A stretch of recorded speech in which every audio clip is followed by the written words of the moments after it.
Hello bachon, let's read this question. The question says, if the gravitational field in the space is given as minus k by r square, taking the reference point to be at r is equal to 2 centimeter with a gravitational potential V is equal to 10 joule per kg, find the gravitational potential at r is equal to 3 centimeter in SI unit, given k is equal to 6 joule centimeter per kg, and the given options are A9, B11, C12, D10। तो चलिए सबसे पहले लिख लेते हैं की concept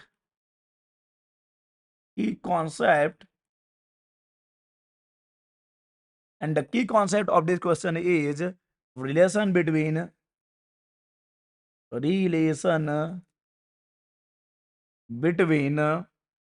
gravitational potential and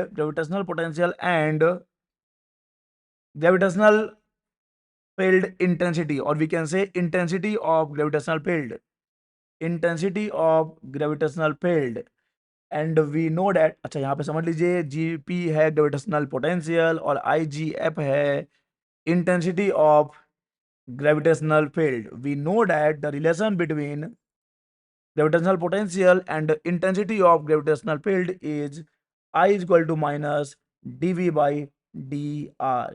यही तो रिलेशन होता है, यही तो संबंध है ग्रेविटेशनल पोटेंशियल और इंटेंसिटी ऑफ ग्रेविटेशनल फील्ड में। इसी कॉन्सेप्ट को यूज करते हुए इस क्वेश्चन को सॉल्व करेंगे और पता करेंगे कि कौन सा ऑप्शन सही है। तो चलिए यहां पर ग्रेविटेशनल फील्ड गिवन है, यहां पर ग्रेविटेशनल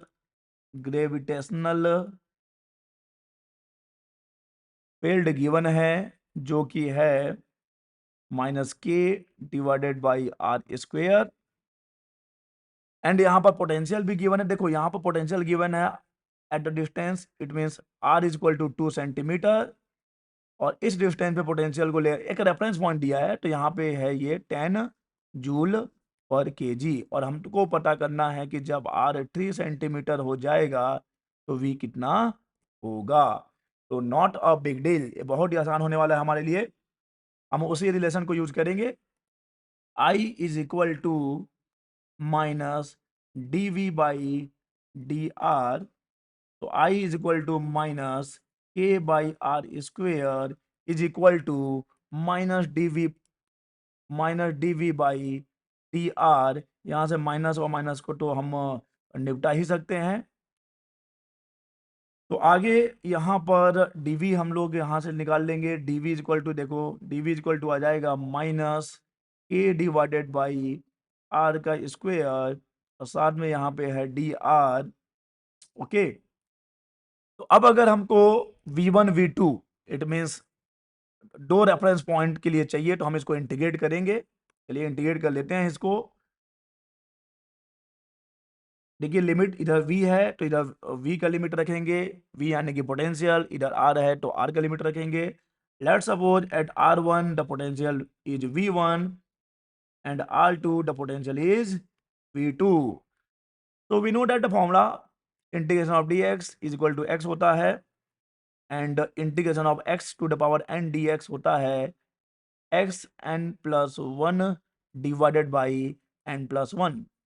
तो चलिए इस फॉर्मूले को यूज करते हुए इसको इंटीग्रेट कर लेते हैं। तो देखिए हमको क्या मिलेगा, हमको मिल जाएगा यहाँ पे v, और लिमिट्स क्या क्या हैं, v1 से लेके v2 है इज इक्वल टू, और देखिए k तो बाहर आ जाता है, आपको पता है कि हमने बाहर निकाल लिया, और ये R1 ये R2, क्योंकि अभी ये R जो है -2 ऊपर गया हुआ है, फॉर्मूला लगा देंगे तो क्या हो जाएगा, ये R-2+1 डिवाइडेड बाई -2+1, और ये k पहले से ही यहाँ पे है, और ये अपर limit minus lower limit V2 minus V1, तो ये हो जाएगा V2 minus V1 is equal to -2+1, तो ये माइनस k हो जाएगा, और ये 1/r आ जाएगा। लिमिट है R1 से लेके कहाँ तक, R2 तक। तो ये हमको मिल जा रहा है V2 minus V1 is equal to minus of k 1/r2 minus 1/r1, 1/R2 minus 1/R1, यही तो होता है upper limit minus lower limit. चलिए अब लिमिट्स रख देते हैं। लिमिट्स को रखने पर V2 की वैल्यू देखिए कितना, हमको नहीं पता है, हमको कैलकुलेट करना है V2।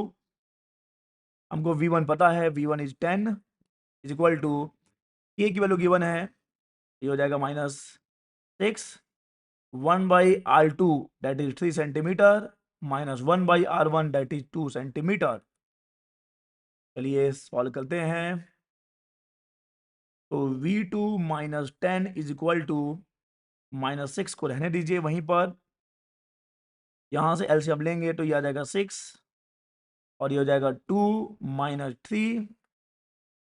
तो V2 minus 10 is equal to 2 minus 3 आ जाता है -1।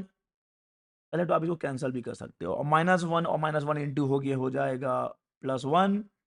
तो द V2 का वैल्यू आ गया 1 + 10, it means V2 is equal to हमको मिल जाएगा 11।